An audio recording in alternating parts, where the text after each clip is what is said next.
주일 사부 예배를 하나님께 드리겠습니다.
다시 오실 때까지 주님 다시 오실 때까지 나는 이 길을 가리라.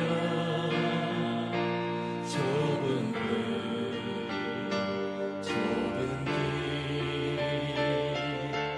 나의 십자가 지고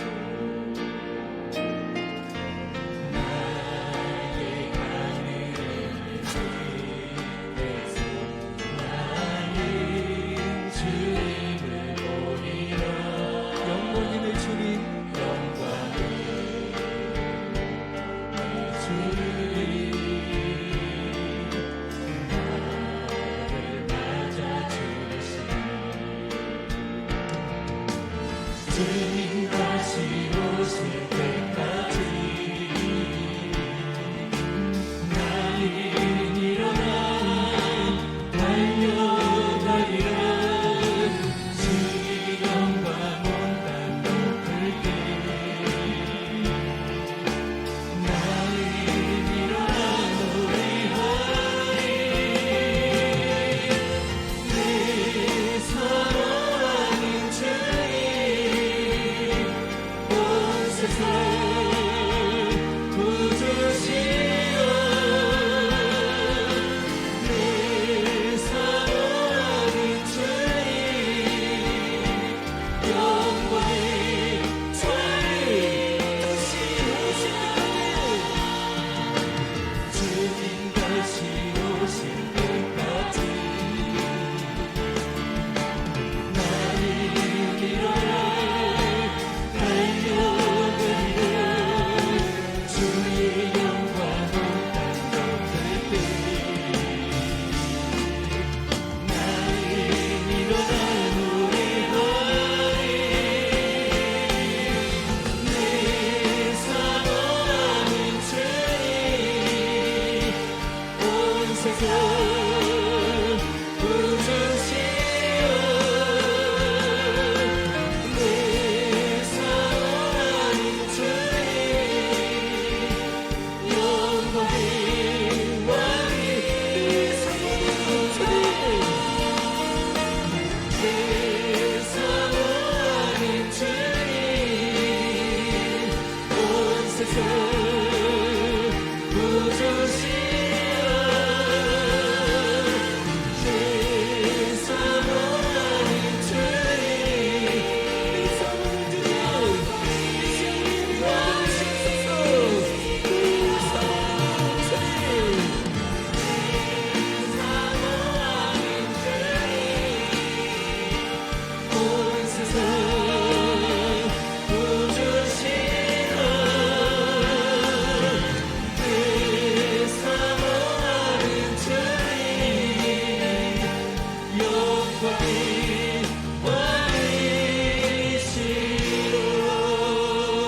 왕이시여. 이 시간 다 함께 기도하실 때에 드려질 예배를 위해서 로고스 재단의 목자로 세워주신 담임 목사님의 영육간의 강건함을 위하여 말씀의 은혜를 사모하는 마음으로 이 시간 다 함께 기도하십니다. 하나님 말씀은 여호수아 3장 1절에서 6절입니다. 구약 성경 322페이지입니다. 여호수아 3장 1절에서 6절 말씀 제가 봉독하겠습니다. 또 여호수아가 아침에 일찍 일어나서 그와 모든 이스라엘 자손들과 더불어 시팀에서 떠나 요단에 이르러 건너가기 전에 거기서 유숙하니라. 사흘 후에 관리들이 진중으로 두루 다니며 백성에게 명령하여 이르되 너희는 레위 사람 제사장들이 너희 하나님 여호와의 언약궤 매는 것을 보거든 너희가 있는 곳을 떠나 그 뒤를 따르라. 그러나 너희와 그 사이 거리가 2000 규빗쯤 되게 하고 그것에 가까이 하지는 말라. 그리하면 너희가 행할 길을 알리니 너희가 이전에 이 길을 지나보지 못하였음이니라 하니라.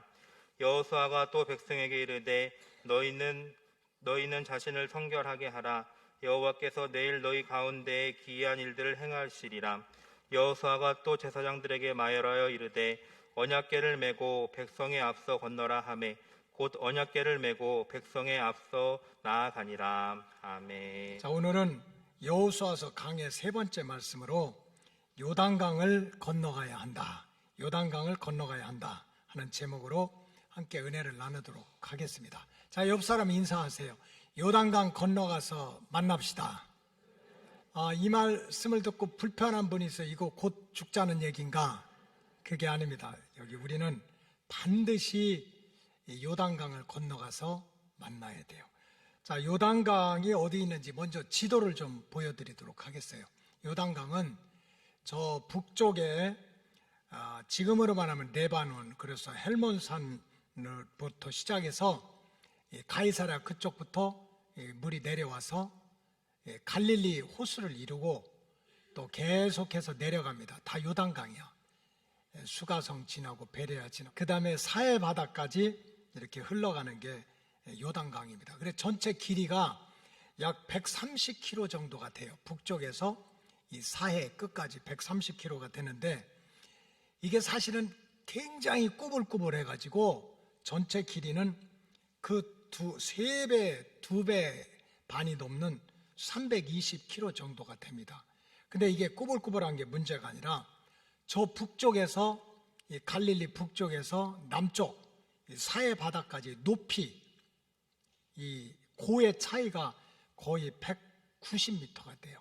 200m나 차이가 있어요. 그러니까 이 물이 오다가 푹 내려가고 이게 높이가 200m나 차이 나니까 그러니까 이 요단강 물이 내려오면서 하도 꼬불거려 가지고 또 이게 막 높이가 푹푹 가라앉으니까 물이 떨어지는 속도, 위치가 달라서 이 요단강이 굉장히 작지만 위험한 강입니다. 작지만 위험한 강이에요. 그래서 이 짧은데 막 계곡이 많고 막 이렇게 구불구불한 게 많아서 이제 위험한 강입니다. 요단강은 이제 구약 성경에 보면 애굽에서 나온 그 백성들이 약속의 땅으로 들어가게 되는 출입문이 되는 그러한 강입니다. 약속의 땅. 자, 출애굽기 3장 7절 지도는 그냥 두시고요. 읽겠습니다. 시작. 여호와께서 이르시되 내가 애굽에 있는 내 백성의 고통을 분명히 보고 그들이 그들의 감독자로 말미암아 부르짖음을 듣고 그 근심을 알고. 여러분, 하나님 무시하면 안 돼요. 하나님은 다 아세요. 우리 아픔도 알고 부르짖음도 다 알아. 그래서 하나님이 스스로 준비를 하셔. 그래가지고 자 8절을 읽읍시다. 시작.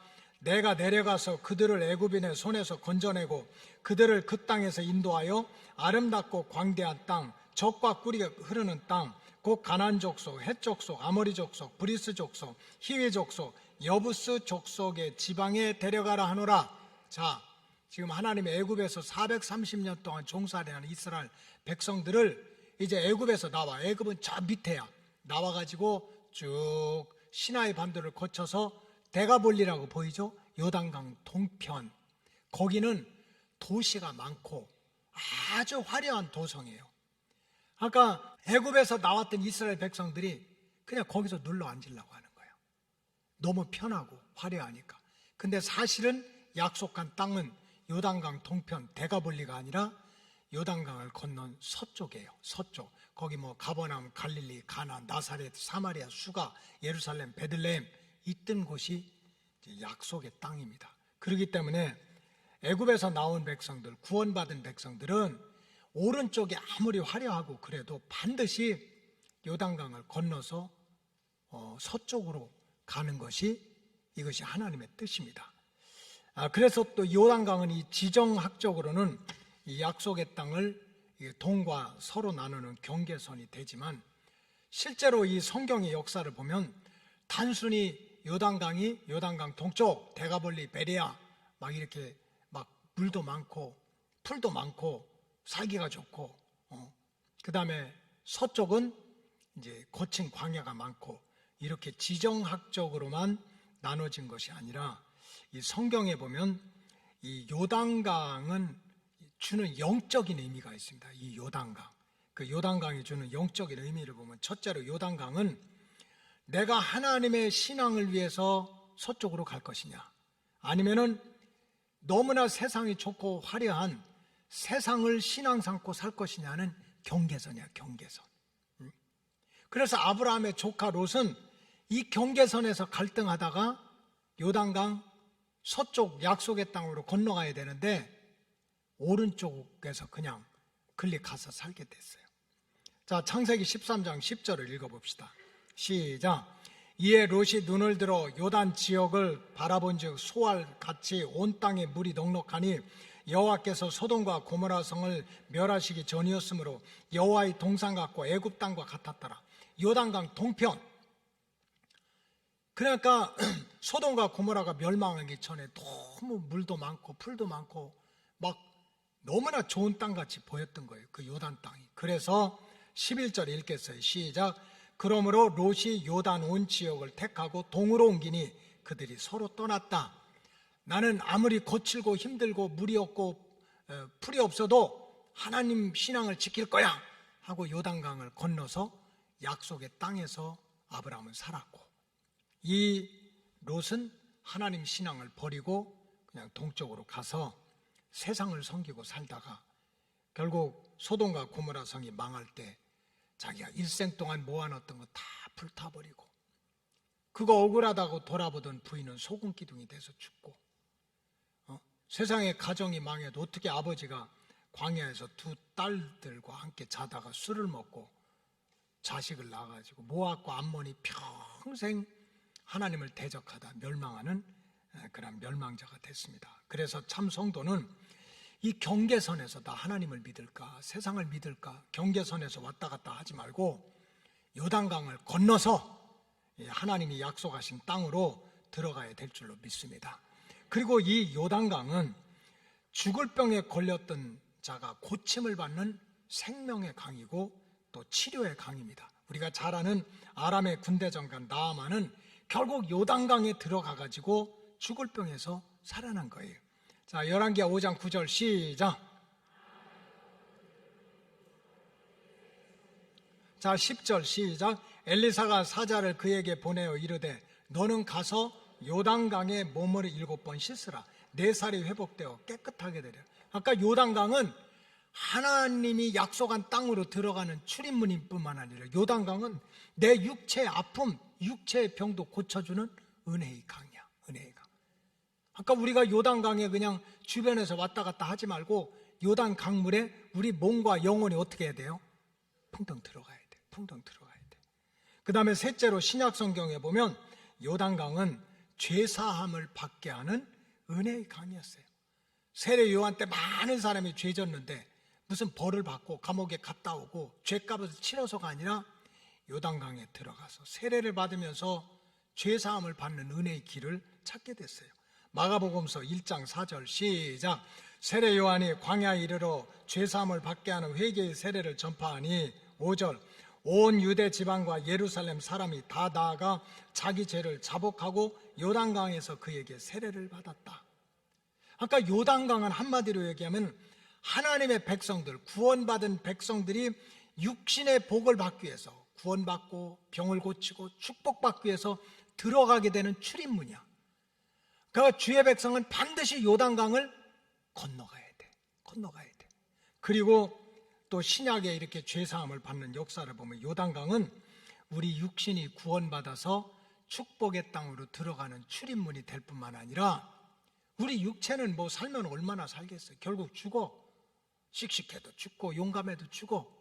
그러나 우리 불멸하는 영혼이 결국 천국에 들어가게 하는 천국문이 요단강이란 말이에요.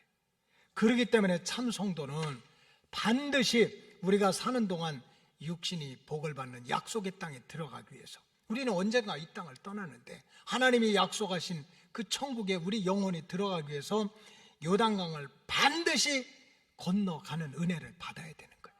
그래서 우리가 나중에 만나도 무슨 뭐 한강에서 만나고 그 다음에 아무리 가까운 친구라고 그래서 무슨 북한산에 가서 만나고 이런 게 아니야. 우리는 언젠가는 요단강을 건너서 요단강을 건너서 우리는 그곳에서 만나야 돼요. 그래서 찬송이 있잖아요. 찬송 606장이 바로 우리 성도들은 요단강을 건너가서 만나야 된다. 그 찬송이 그거예요. 해보다 더 밝은 저 천국 믿음만 가지고 가겠네. 믿는 자 위하여 있을 곳 우리 주 예비해 두셨네. 며칠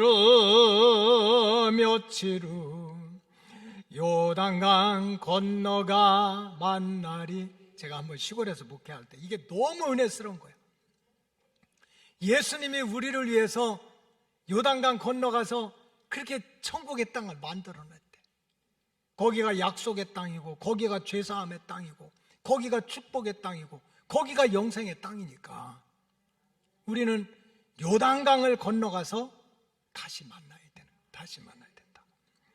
그렇다면 우리 로고스 가족들이 요단강을 건너가서 다시 만나기 위해서 우리 다시 만나야 되잖아. 다시 만나기 위해서 내가 하나님한테 물어봤더니, 하나님 우리 요단강 건너가면 어떻게 해요? 그랬더니 천국에 우리 로고스 동이 있대. 로고스 동. 그 로고스 맨션이 있대. 보여주는데, 야, 세상에 그런 맨션 처음 봤어요. 맨손이 아니라니까. 근데 우리가 거기 가려면 요단강을 어떻게 해야 돼? 건너가야 돼. 기도하면서 하나님한테 물었지. 어떻게 하면 로고스 가족들이 한 심령도 빠짐없이 이 요단강을 건너가서 예수님이 예비하신, 니네 근심하지 마, 두려워하지 마, 내가 예비한 곳, 내가 다시 와서 나 있는 곳에 데려갈게. 거기 가려면 요단강 건너가야 되는데 어떻게 해야 요단강을 건너가는가? 성경에 보니까 답이 있어요. 오늘 본문 여호수아를 보니까 한번 따라하세요. 끝까지 믿음 생활 잘해야 한다. 그래야 요단강 건너가. 끝까지 믿음 생활 잘해야 요단강을 건너갈 수 있다는 진리를 깨달아야 돼. 여러분, 요단강은요, 과거의 영광이나 과거의 수고로 들어가는 게 아니야. 요단강은 지금 이 순간부터 주님 다시 오실 그 순간까지 끝까지 믿음 생활을 잘해야 돼요. 여러분, 커피는 라떼를 마셔도 돼요. 그러나 신앙생활은 라떼 신앙을 하면 안 돼. 근데 신앙생활은 늘 라떼는 내가 왕년에 과거에 이렇게 자기의 과거의 자랑거리로 신앙생활하는 분들이 계세요. 마치 이스라엘 백성들처럼 내가 옛날에 홍해 바다 건널 때 얼마나 내가 머리카락 휘날리고 건넜는 줄 알아. 니네는 몰라. 광야에서 구름기둥과 불기둥으로 역사할 때 니네 그런 은혜 체험해봤어? 몰라. 내가 왕년에 구름기둥, 불기둥으로 다 체험받았어. 세상에 애굽에서 막 10가지 재앙이 쏟아져서 깨구리가 뛰고 이가 뛰고 막 주먹만한 우박이 쏟아질 때 내가 그 사이로 피해가지고 죽지도 않고 아프지도 않고 내가 신앙생활을 얼마나 잘했는데, 과거에 이 자랑거리만 붙들고 믿음 생활하는 분들이 있어. 근데 이게 과거에 자랑거리가 있다고 요단강 건너가는 게 아니라는 거야. 아니면 내가 과거에 죽을 고생을 했다, 내가 얼마나 헌신했는데, 가족을 위해서, 교회를 위해서 헌금을 얼마나 하고 내가 얼마나 충성을 했는데, 그 과거의 희생이나 헌신했다고는 역사를 가지고 그것만 자랑하는 분들이 있어요. 내가 애굽에서 430년 종살이 할 때 얼마나 무시받고 이랬는데도 그거 참고 자존심 참고 그래도 하나님 지켰어. 니네는 몰라. 애굽에서 나올 때 애굽 군대가 쫓아올 때 채찍질하고 말발굽에 막 그렇게 온몸이 피투성이가 되면서도 나는 옛날에 고생하면서 믿음 지켰던 사람이야. 무슨 소리야. 내가 광야에서 옷 한 벌 신발 한 컬 해가지고 죽을 고생하고 믿음을 지켰던 사람이 이제 교회 온 지 얼마나 됐다고 뭐 믿음 생활 한다고 그렇게 떠들어. 내가 왕년에 이렇게 헌신했던 사람인데, 물이 없어서 반석에서 생수가 쏟아졌다고 그랬는데 니네는 기적이라고 하지. 반석에서 물이 쏟아지면 얼마나 쏟아져. 그거 보고 있는 사람이 200만인데 물 안 보고 먹기 힘들어. 그렇게 고생해가지고 내가 가정을 일구고 그렇게 고생해서 내가 교회에 헌신했던 사람이 알지도 못하고, 이런 자기 희생을 가지고 요단강에 들어갈 수 있다고 착각하는 분들이 너무 많아요. 여러분, 요단강은 과거의 자랑이나 과거의 헌신으로 들어간 것이 아니에요. 지금 이 순간부터 언제든지 다시 오실 그 주님을 맞이해야 할 때까지 끝까지 믿음 생활을 잘해야 돼요. 여러분들 아들, 딸이나 또 손주들 가운데 이제 고등학교 올라가면 고민이지. 참 그냥 1년, 2년, 3년 동안 얼마나 고생해. 남들 잘 때 자지 않고 놀 때 놀지 않고 학원 보내고 12시, 1시 얼굴이 노랗게 떠도 그냥 다 같이 얼마나 열심히 공부시켰는지 막 수능 모의고사 보면 막 탑이고 모범생이야. 막 좋은 학교 다 가겠대. 그래서 시험 전날까지 진짜 온 가족이 그 아들, 딸, 손주 하나 위해서 최선을 다했어. 근데 시험 보는 날 안 가. 그럼 그 사이에 수고가 무슨 소용이 있어? 그 사이에 고생했다는 거, 그 사이에 모의고사 1등 했다는 게 무슨 수고가 있어? 가서 시험을 봐가지고 패스를 해야지. 통과를 해야지. 여러분, 신앙생활은 과거를 우려먹는 게 아니야. 그래서 사도 바울은 우리 신앙생활은 끝까지 잘해야 된다는 거예요. 끝까지. 사도행전 20장 23절 다 같이 읽어보겠어요. 시작. 오직 성령이 각 성에서 내게 증언하여 결박과 환난이 나를 기다린다 하시나. 세상에, 여러분, 사도 바울이 예수 안 믿고 성령 안 받았으면 이렇게 고생 안 해도 돼요. 대제사장 알지? 학벌 좋지, 가문 좋지, 베냐민 지파지, 율법의 박사지. 근데 예수 믿었다는 것 때문에 눈꺼풀이 벗겨지고 육체가 땅에 꼬꾸라진 다음에는 이제 아무것도 아닌 거야. 세상 것은 정말 예수 붙잡고 예수 은혜 받아야 약속의 땅에 들어가고 구원의 땅에 들어간 거예요. 그래, 결혼도 하지 않고 그 믿음, 그 사명을 지켜. 그래서 1차 전도 여행 가고 2차 전도 여행 가는데 성령님이 계속 알려주는 거야. 바울아, 너 이번에 각성에 가서 복음을 전하고 이러다가 너 결박을 당하고 환난이 너를 기다릴 거야. 뭘 또 이걸 성령님이 알려주셔. 여러분, 알고 당하는 게 좋아요? 모르고 당하는 게 좋아? 모르고 당하는 게 좋잖아. 알려주셔. 그래도 사도 바울이 어떻게 했습니까? 24절 시작. 내가 달려갈 길과 주 예수께 받은 사명 곧 하나님의 은혜의 복음을 증언하는 일을 마치려 하면은 내 생명도 귀하게 여기지 않는다. 그러니까 알아. 내가 예수님한테 받은 은혜, 예수님의 복음, 이거를 지키고 이걸 전하기 위해서 가는 길이 조롱을 당하고 채찍을 맞고 배가 파손이 되고 감옥에 갇히고 돌탕에 맞히는 고난이 있더라도 내가 받은 이 복음, 내가 받은 이 은혜를 끝까지 감당하려고, 끝까지 완성하려고 그러는 거예요. 그거를 지키기 위해서 자기 목숨을 잃어도 끝까지 그 은혜와 사명을 지키겠다는 거예요. 그래서 사도 바울이 아들과 같은, 결혼은 안 했지만 아들과 같은 디모데한테 편지를 쓸 때 디모데후서 4장 7절 유명한 구절 아닙니까? 다 같이 읽겠어요. 시작. 나는 선한 싸움을 싸우고 나의 달려갈 길을 마치고 믿음을 지켰다. 여러분, 선한 싸움 싸우세요. 그저 어떻게 싸워도 하나님 영광 가리고 영혼을 죽이고 육신을 망치고 무너뜨리고 깨지고 주님의 몸을 상하게 하고 깨달아야 돼요. 정말 우리가 죽어가는 영혼을 살려내고 병든 영혼을 고쳐주고 주님의 받은 사명을 감당하는 사명을 살려내는 거지. 그래서 사도 바울은 이 선한 싸움을 싸우고 나의 달려갈 길을 끝까지 달려갔다는 거. 나 부활하신 주님 만났는데 내가 이래봐도 276명 배가 파손되는데 살려냈던 사람이야. 왕년에. 이게 아닌 거야.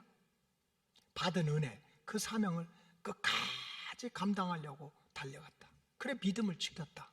그랬더니 8절에 이제후로는 나를 위하여 의의 면류관이 예비되었더라. 그러니 너희들도 지금 힘들다고 어렵다고 고생하지 말고 끝까지 믿음 생활 잘해라. 그러면 면류관을 얻고 요단강을 건너갈 수 있다. 이런 얘기예요. 그런데 제가 신앙의 현장에 보면, 믿음의 현장에 보니까 끝까지 믿음의 경주를 못하고 넘어지거나 쓰러지는 사람들이 너무 많은 거야. 처음에는 은혜로 시작했어. 나 같은 죄인 살린 게 무슨 내가 잘나서야? 내가 시험 본 거야? 정말 100번 1000번을 생각해도 하나님의 은혜야. 그래서 늘 울어도 눈물로서 갚을 수가 없어서 늘 하나님 감사합니다. 은혜를 붙들고 살았는데 어느 순간에 그 은혜 다 도둑질 당하고 내가 잘나서 내가 의로워서 된 줄 알고 하나님의 은혜를 갖다가 내팽개치고 사는 사람들이 얼마나 많아요. 성령 받았다 불 받았다 그러다가 어느 순간에 마귀의 종로로 타는 사람이 얼마나 많아. 처음에는 이것도 감사하고 저것도 감사하더니 이제는 보는 대로 듣는 대로 원망하고 불평하면서 신앙생활 끝내는 사람이 너무 많아요. 겸손하게 시작했다가 하늘 끝까지 교만하게 올라가는 사람도 너무 많아. 여러분, 우리 로고스 오이코스 가족들은 끝까지 믿음 생활 잘해서, 끝까지 믿음 생활 잘해서 주님 다시 오실 때 들림 받고 요단강 건너가는 구원의 완성을 이루시기 바랍니다. 둘째로 우리가 요단강에 들어가기 위해서는 오직 언약궤만을 바라보고 언약궤를 믿고 따르는 믿음으로 요단강을 건너가야 돼요. 자꾸 요단강 건너가기 위해서 인간적인 수단, 어떻게 하면 다리 만들지, 어떻게 하면 구덩이를 파지, 어떻게 하면 무슨 보트 만들지, 그거 잘못하는 건 아니야. 그러나 우리가 성경에 보면 요단강을 건너기 위해서는 오직 언약궤를 믿고 따르는 그런 믿음으로 요단강을 건너가야 된다는 거예요. 오늘 본문 2절과 3절에 보면 여호수아가 백성들한테 요단강을 건너가기 위해서 여호와의 언약궤를 따르라. 여호와의 언약궤를 따르라. 자, 여호수아서 3장 2절 다 같이 보겠어요. 시작. 사울 후에 관리들이 진중으로 두루 다니며 3절 시작. 백성에게 명령하여 이르되 너희는 레위 사람 제사장들이 너희 하나님 여호와의 언약궤 매는 것을 보거든 너희가 있는 곳을 떠나 그 뒤를 따르라 그랬어요. 너희가 있는 것. 백성에게 명령하여 이르되 너희는 레위 사람 제사장들이 너의 하나님 여호와의 언약궤 매는 것을 보거든 너희가 있는 곳을 떠나 그 뒤를 따르라. 뭘 따르라는 거예요? 언약궤를 따르라는 거지. 여러분, 지금 모세 이후에 이스라엘 백성들한테 눈에 보이는 지도자는 누굽니까? 말할 것도 없이 여호수아예요. 그 다음에 여호수아 주변에 있던 관리들이야. 근데 오늘 2절과 3절에 보니까 여호수아가 이제 정말 약속의 땅, 그건 육신적으로 축복의 땅이고 우리 영혼이 들어가야 될 천국에 들어가는 그 출입문 요단강을 건너가는데 나를 따르라 하지 않는 거야. 내가 지도자야.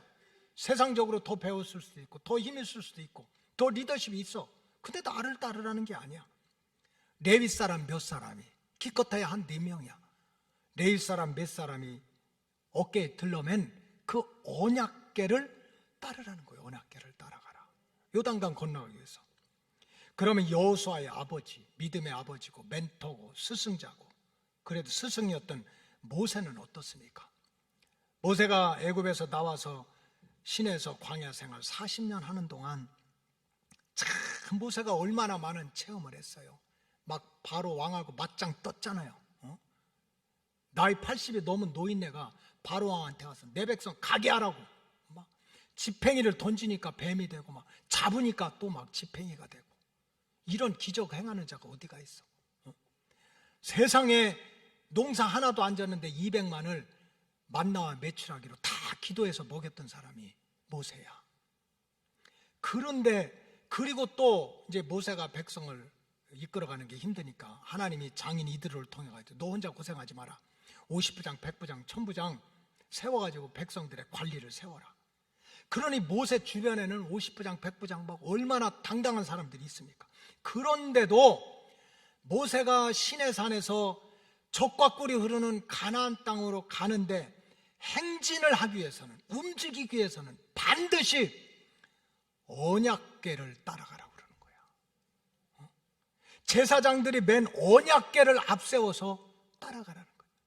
가만히 있을 때는 언약궤를 중심으로 동쪽에 세 지파, 서쪽에 세 지파, 남쪽에 세 지파, 북쪽에 세 지파가 있지만 우리가 이제는 움직여야 된다, 이제는 행진해야 된다 할 때는 어떤 지파가 빠르다고, 어떤 지파가 숫자가 많다고, 어떤 지파가 똑똑한 사람들이 많다고 가라는 게 아니야.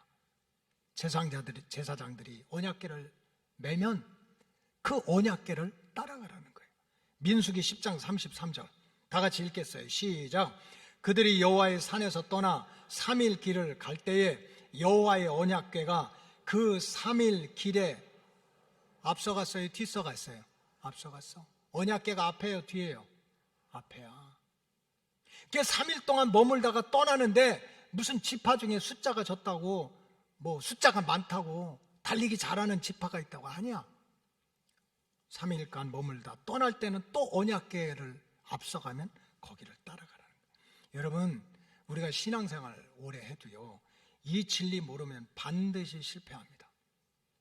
내가 언약궤를 따라가야 돼. 언약궤를 믿고 따라가야 돼. 이거 모르면 언젠가는 자기 육성이 나와, 자기 혼이 나와, 자기 경험을 내세워. 그러다 마귀 정로를 타다 결국은 약속의 땅에 들어가지 못하는 거예요. 왜 저와 여러분들이 오직 여호와의 언약궤만을 믿고 따라가야 됩니까? 성경에 답이 다 있어요. 우리가 알다시피 이 하나님의 언약궤, 법궤 안에는 세 가지 성물이 들어있어. 손을 대서는 안 되는 세 가지 성물이 들어있어요. 첫째는 아론의 쌍난 지팡이고, 둘째는 모세가 받은 십계명의 돌판이고, 또 하나는 만나를 담은 항아리야. 아론의 쌍난 지팡이, 십계명의 돌판, 만나를 담았던 돌 항아리, 금 항아리, 그게 있는 거예요. 자, 히브리서 9장 4절 다 같이 읽겠습니다. 시작. 금 향로와 사면을 금으로 싼 언약궤가 있고, 그 안에 만나를 담은 금 항아리와 아론의 쌍난 지팡이와 언약의 돌판들이 있다. 자, 언약궤가 있는데 그 안에 만나를 담은 금 항아리, 십계명의 돌판, 아론의 쌍난 지팡이가 들어있는데 그건 아무도 만져서는 안 되는 거예요. 만져서는 안 된다. 여러분, 여기서 만나를 담은 항아리는 뭐냐면은 결국 광야길을 보니까 우리 육신에게도 일용할 양식을 주는 분은 하나님이시다 하는 증거가 만나를 담은 항아리야. 그래 예수님이 기도를 가르칠 때, 너희들이 기도할 때 일용할 양식을 주시옵소서 이렇게 기도하라고 그랬잖아요.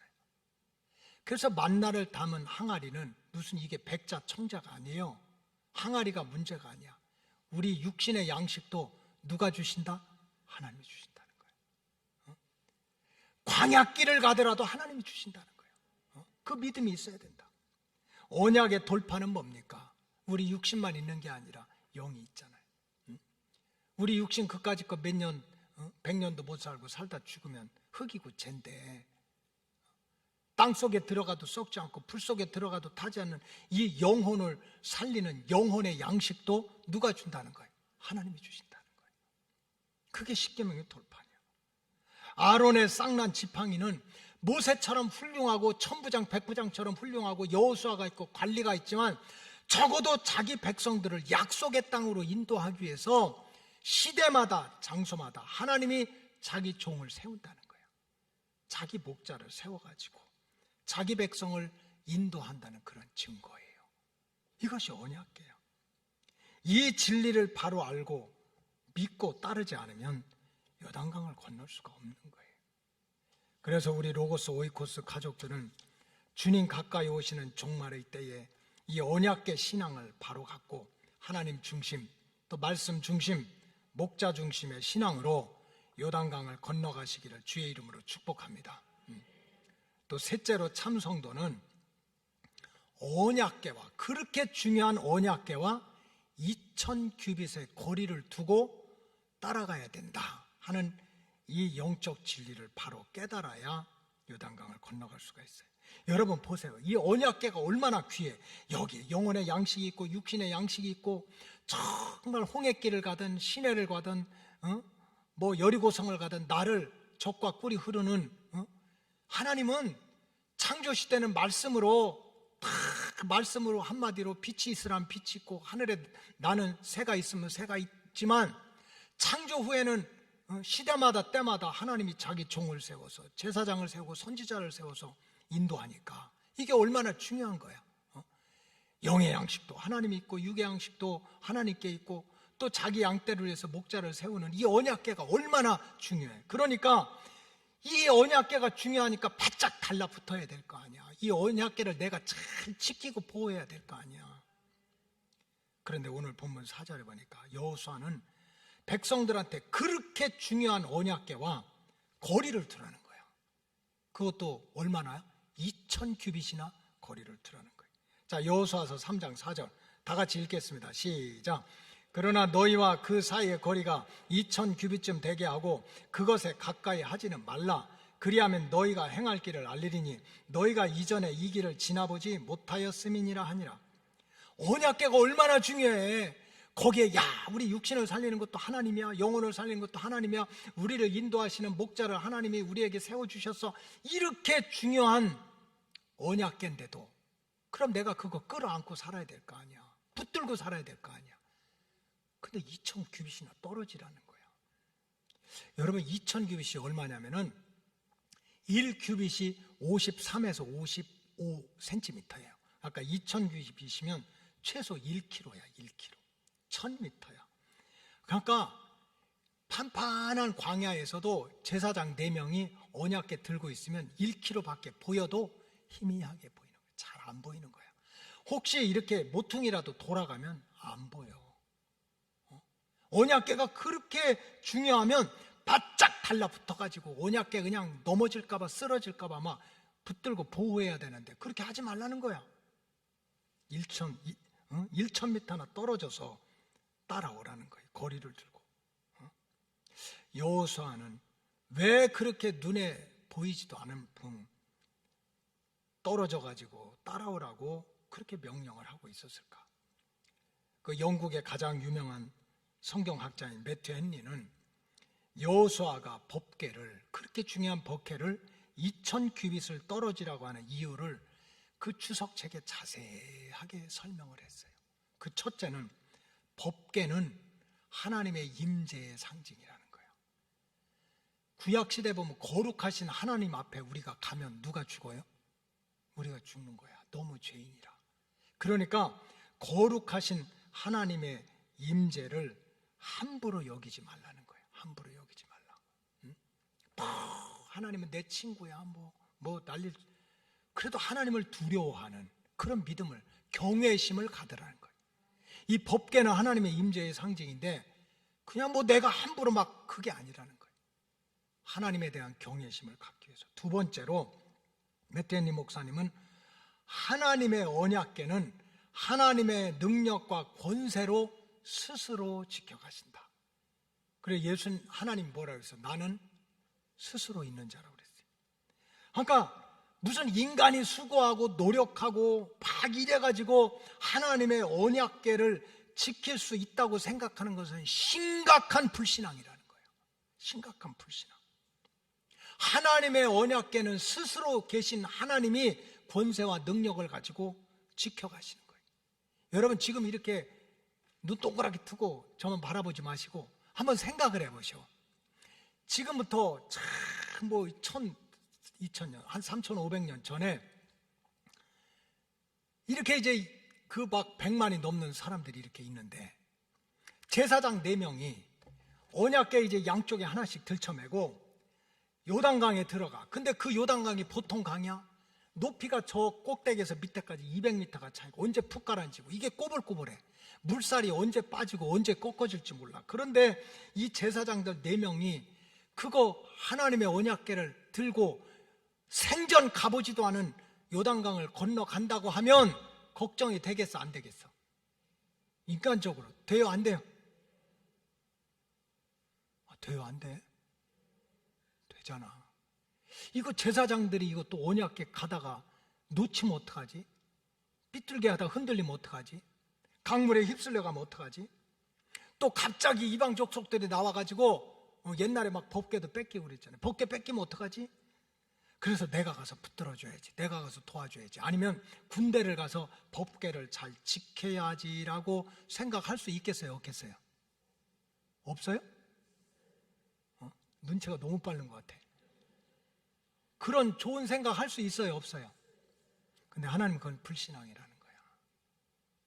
나는 스스로 있는 자고 내 구원의 역사, 내 법궤는 누가 지키는 거예요? 하나님 지킨다는 거예요. 그래서 하나님은 하나님의 구원 역사, 하나님의 법궤를 그저 내가 지켜야, 내가 군대 보고 내가 붙들어줘야 지킬 수 있다고 생각하는 걸 심각한 불신앙으로 본 거예요. 이 진리를 모르면 뭐가 됩니까? 우사가 되는 거예요. 우사가. 듣기 싫어도 이 말은 들어야 돼. 말로는 하나님의 교회는 하나님이 하시고 하나님이 주인이시고 근데 잠을 못 자. 주님의 몸된 교회를 위해서 잠을 못 자. 내가 안 지키고 내가 보호하지 않고 내가 붙들어지지 않으면 요단강에 다 떠내려갈 것 같아. 그건 하나님을 믿음이라고 보지 않아요. 도리어 불신앙으로 보는 거예요. 그래서 우사가 법궤 걱정하다가 하나님한테 심판을 받아요.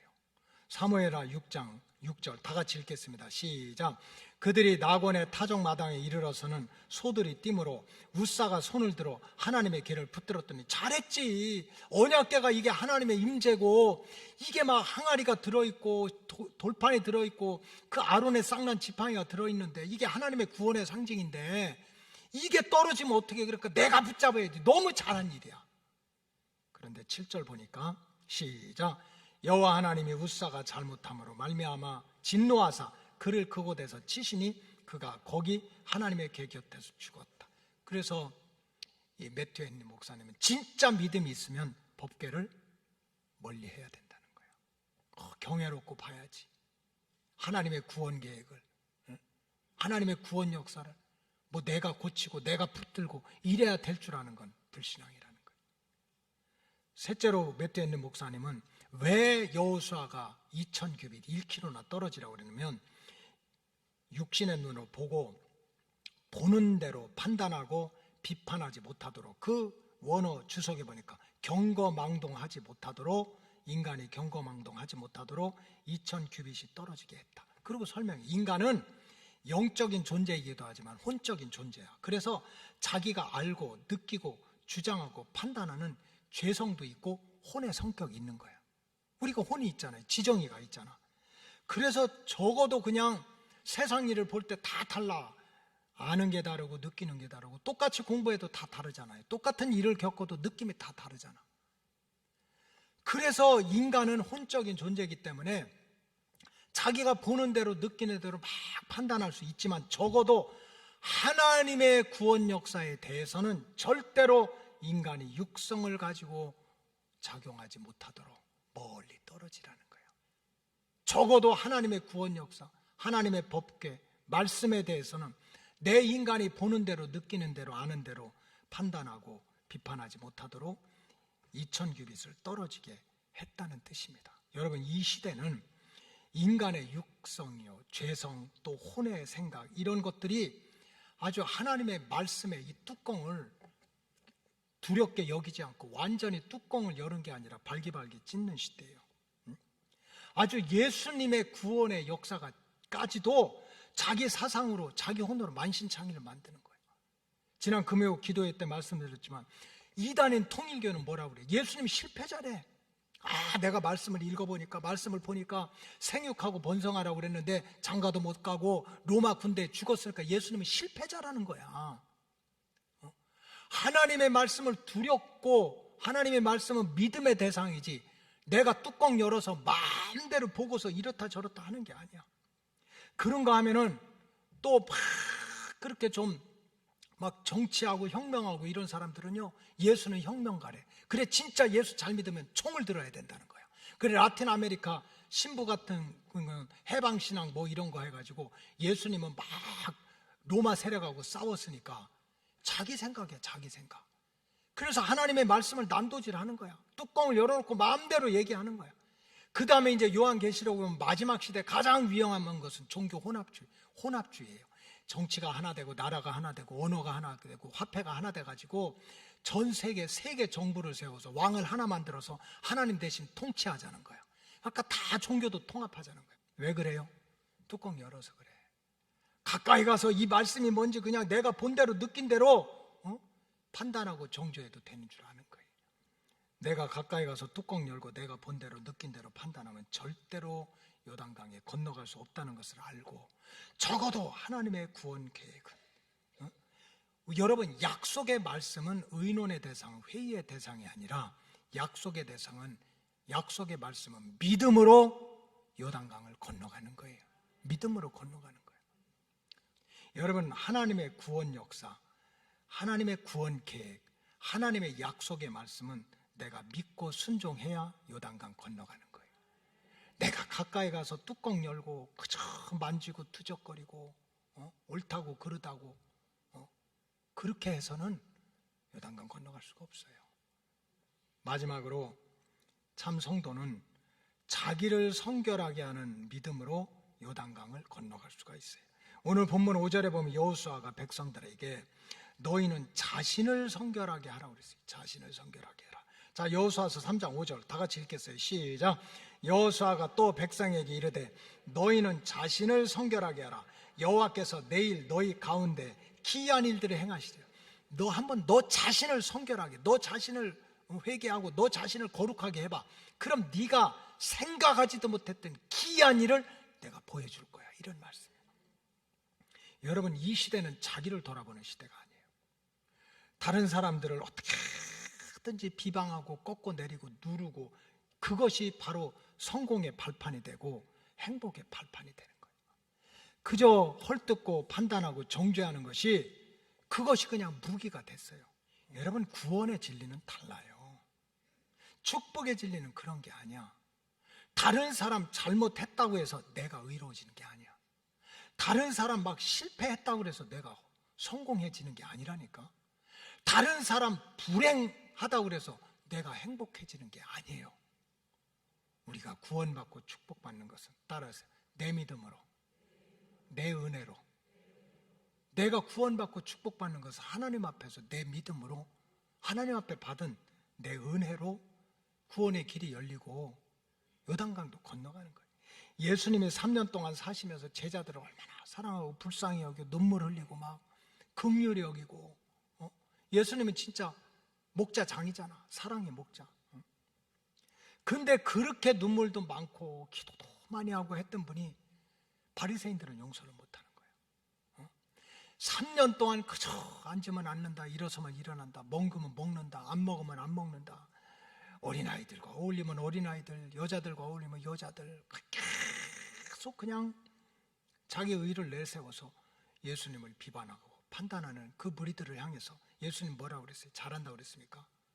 회칠한 무덤들아, 독사의 자식들아, 책망한 거예요. 그래 놓고 나서 예수님이 제자들을 모아놓고 하시는 말씀이 뭐예요? 사랑하는 자들아, 남의 눈 속에 있는 티 가지고 난리를 치지 말고 내 눈 속에 있는 먼저 들보를 뽑아내라. 이게 주님이 제자들한테 하신 말씀이야. 따라서 우리 로고스 가족들은 항상 우리가 요단강 건너가야 되잖아요. 요단강 건너가기 위해서 그저 남의 불행이 내 행복이 아니야, 남의 실패가 내 성공이 아니라고, 남을 잘못했다는 게 내가 의로운 게 아니야. 하나님 앞에 설 때마다 선줄로 생각하는 자는 넘어질까 조심하라.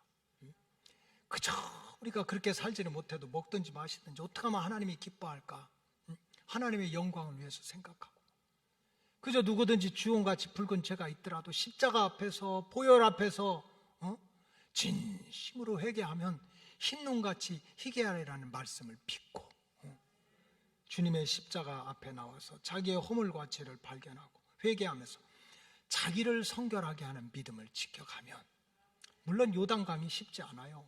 꾸불꾸불하고 갑자기 흘러내려오다 막 비트 계곡이 떨어지고 우리는 못 건너. 그러나 우리가 말씀에 순종해서 언약궤만을 바라보고 2000규빗을 거리를 두고 그 약속의 말씀을 믿고 우리를 성결하게 가면, 그 꾸불꾸불한, 그 그냥 몰아치는 폭포와 같은 요단강도 잘 건너가서 약속의 땅에 들어갈 수 있도록 하나님이 구원의 은총을 내려주실 줄로 믿습니다. 기도하겠습니다. 하나님 감사합니다. 우리 로고스 오이코스 가족들, 여호수아 강의 말씀을 통하여서 한 사람도 요단강 주변에서 맴돌고 또 요단강 통편에서 목초지와 또 물을 보고 눌러앉지 말게 하시고, 약속의 말씀을 붙들고 언약궤를 바라보고 2000규빗 떨어져서 자기를 성결하게 하는 믿음으로 요단강을 다 건너가서 모두가 다 주님께서 예비하신 천국에 입성하게 하여 주시옵소서. 축복하오며 예수님의 이름으로 기도하옵나이다. 아멘.